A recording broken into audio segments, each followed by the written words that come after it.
Hello and welcome to Subsonic Sparkle. Or maybe I am Subsonic Sparkle? I don't know. I'm Kamara. But anyway, before I do another swan dive headlong into some more anime analysis, I kinda want to give some more context on me. For all of its achievements in storytelling, cinematography, theming, and all those other words we love to use so much, something that a lot of anime fans tend to forget with time is that anime can be weird. It can be obtuse, it can be confusing, hell it can be outright stupid at times, and the admittance fee can appear to be way too high to someone on the outside looking in. This was pretty much my situation in the summer of 2013.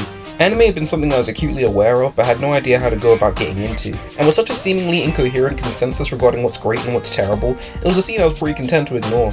I had been a mildly big Dragon Ball fan up to this point, had a growing adoration of Studio Ghibli, and had seen enough bits and pieces of popular shows that while I had enjoyed, didn't necessarily convince me this is something that appealed to me in particular. Interestingly enough, it wasn't until skimming through a random vlog by YouTuber Digibun that I caught sight of a stray wall scroll for a series I had never heard of that was implaceably appealing. All of my favourite shows at the time were on some form of break, and I was kinda hankering for another show to get into, so I passively looked up on YouTube and hunted down the first episode. If only I could have known why I had just begun. Before I can blink, I'm thrown headfirst into a trio of immeasurably adorable girls ranting about their favourite foods for upwards of 10 minutes. It was so bafflingly bizarre from anything I'd ever experienced, I had no way of rationalising how anyone saw fit to animate this. And I was in love. I've heard of a number of people, even fans of this show, detail how this was a terrible way to start a series and in no way represents the show's true potential. For me, I was hooked. Hard. The second I realised that it wasn't some sort of gag and the characters really were just talking about how they eat their favourite foods in an unnecessary amount of detail, I knew I had stumbled across something amazing. This may actually have been the most effective and memorable first episode of any anime series for me, and sets up the show's characters, tone, and atmosphere as perfectly as I could imagine. Anyway, Lucky Star is a quiet, slow-paced comedy series starring 4 high school girls living their lives in about as normal a capacity as possible. The show is the very definition of slice of life, with all the various random slices being split into segments and a set number of those segments making up the runtime of an episode. But the thing that makes Lucky Star so interesting is one of my first anime series is the otaku centricity evident in virtually every aspect of its design. The one thing I knew about this series going in is that our protagonist Konata is obsessed with anime, video games, and manga to the point that the majority of her dialogue is layered with some type of obscure reference. A big part of the comedy is built around how little her friends understand her, and the funny thing is neither did I. I've heard multiple times that all of Lucky Star's appeal would fly right past a viewer that doesn't know anything about otaku culture, but I slowly realized how untrue that was, at least for me. Seeing Konata's passion for collecting figures and DVDs that pretty much reflect my passion for collecting video games inspired me to learn everything I could to ascend to her level. The show does as much explaining as it does referencing, and it created this feeling of camaraderie for members of the audience that were in the know, so to speak. Whenever Konata would use a word I didn't know, I was compelled to look it up. Whenever she spoke highly of a show, suddenly I really wanted to check it out. I've gotten more anime recommendations from Konata alone than I have from any of my friends. I think a big part of why the show had this effect on me is its tendency to invite the audience in rather than push them away, leading to a wave of otaku pride and camaraderie with Konata as the poster child. One of my favourite things about Konata's character is despite the fact that the show does portray her as the type of hardened fujoshi that stays up all night playing MMOs, she's also shown to have pretty great social skills. She's perfectly adept at maintaining close friendships, and over the course of the show we see Konata progressively assimilating her friends to the dark side, dragging them to cons and pressuring them to cosplay. Konata's relationship with her friends is pretty much similar to my relationship with Lucky Star as a whole when I first started watching it. Even when I didn't understand everything it was saying, it had more than enough going for it that I find it wholly enjoyable. One of the show's absolute greatest strengths is completely realistic and natural feeling dialogue that carries most scenes. The characters have so much chemistry and they all converse so organically that it blows my mind this was a scene that someone actually had to write as opposed to an interaction happening in real time. It's also crazy freaky how well the show manages to take the little thoughts at the back of my head that I've had but never know how to vocalize and present them in the form of an animated series. Hearing Konata talk about the frustration of dealing with the 2 costs for anime and drama CDs perfectly reflected how I was feeling about subs and dubs at the time. She concluded that while it does take some getting used to, you're ultimately getting 2 costs for the price of 1. There's this other scene where Konata suggests that because of blogs, magazines, and forums, youths actually read more now than they ever did before, which is exactly the point I was constantly trying to make. Konata trying to establish a solid definition for the word moe was also fantastic. The writers clearly had an expert understanding of the quirks and idiosyncrasies inherent in people, and the fact that they could so perfectly and consistently implement them onto fictional characters is a massive achievement and increases my belief in the show's world tenfold. There's a reason why watching this show brings out feelings of nostalgia and glee to fans, memories of aimless conversations with friends about nothing. Hell, I'm having one as I write this. It's not quite as enjoyable as Lucky Star, but still. In fact, that right there may be the very reason why a pretty decent amount of anime fans vehemently despise this show. I guess they've never known friendship.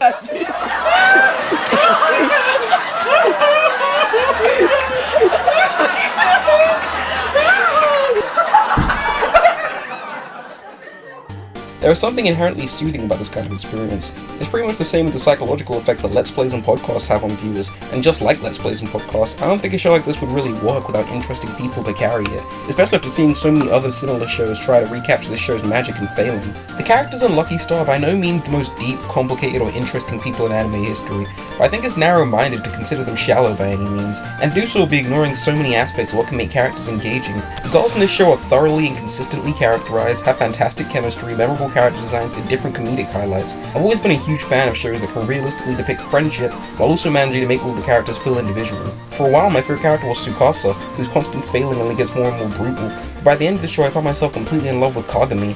She's the most developed and interesting to me, has by far the most unique and creative poses and expressions in the show, her chemistry with Konata is legendary, and she overall is the star of a lot of the show's most memorable scenes. Since Kagami is slightly more insecure and cynical than the others, she tends to highlight some of the more somber introspective moments in the show. There's even little nuggets of character development for those paying attention.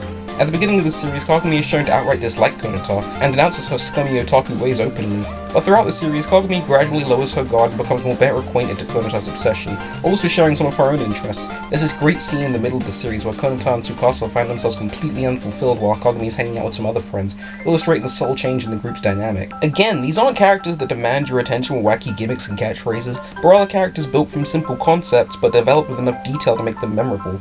We see every aspect of these girls' lives in complete detail. Since there's no narrative to speak of, the show has the opportunity to go into the type of detail that most shows just can't. We get to know all of their family members and the dynamics that come with it, which is extremely rare in anime. We get to see them in their downtime and fussing about little problems like room temperature, which creates a strong sense of immersion and relatability. Things like Kagami trying to get sleepy by reading a book but only becoming tired the second it's time to wake up, or Kagami finding her favorite handkerchief was in her pocket for a year, or Kagami having a non-stop crappy day which culminates in her forgetting her wallet while at the till. Yeah, Kagami is by far the most relatable character to me, by the way. Another one of the most enjoyable and refreshing things about Lucky Star is how grounded in reality it feels. Every exceedingly profound and emotional moment you'd expect from an anime ends up being brilliantly subverted in Lucky Star. One of the most telling moments of the show's unidealistic nature is when Konata starts hyping up the start of the new school year as a chance for a brand new visual novel style encounter with a guy, before immediately realizing that in the real world she's actually starting afresh with a bunch of awkward high school boys with no interest in her whatsoever. With that said, the girls in this show aren't really portrayed as the unfathomably gorgeous women that most viewers are accustomed to in anime. I mean, they're definitely cute and all, but other than Miyuki, none of the girls really stand out as the type that would get lots of attention, which pisses them off endlessly. This once again increases my immersion in Lucky Star's setting massively. Dumb arguments with sisters that resolve themselves, moments of fleeting melancholy after an amazing concert, Lucky Star nails it all without ever feeling too anime. This show also got me thinking pretty hard about how parody can be done right in a show, and how it can be done massively wrong.